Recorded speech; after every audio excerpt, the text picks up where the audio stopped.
হুম। আমার না কেমন যেন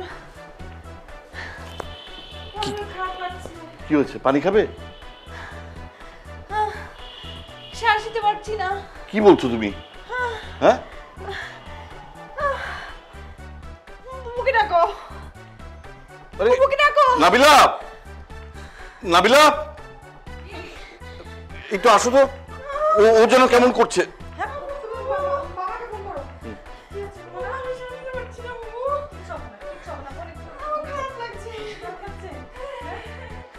হ্যালো মামা, সালাম আলাইকুম।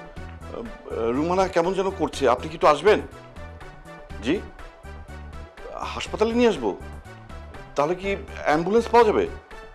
ঠিক আছে মামা, আমরা রেডি হয়ে এখনই আসছি, আপনি একটা অ্যাম্বুলেন্স পাঠিয়ে দিন। এই ওকে রেডি করো।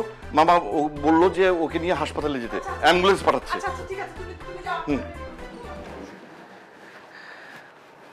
মামা, রুমানার কি অবস্থা?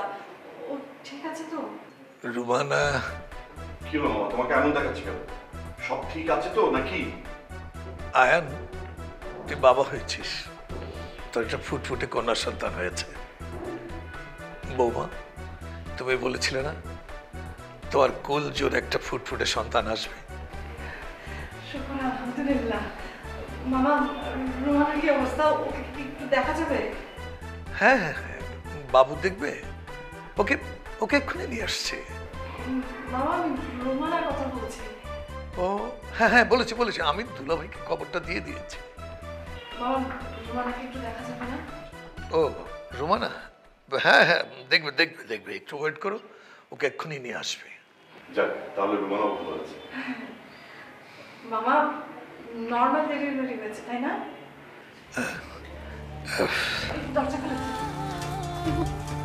মামা, রোমানের কি হয়েছে?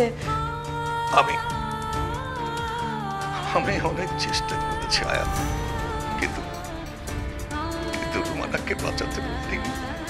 মানে?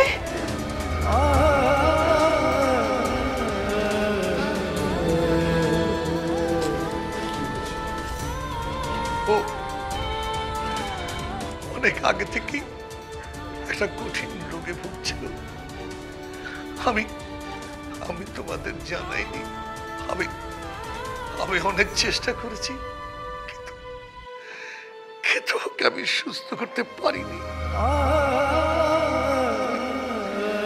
আমি তোদের কাছে ক্ষমা চাই রে বাবা, ক্ষমা চাই। রোমানা, বোন আমার।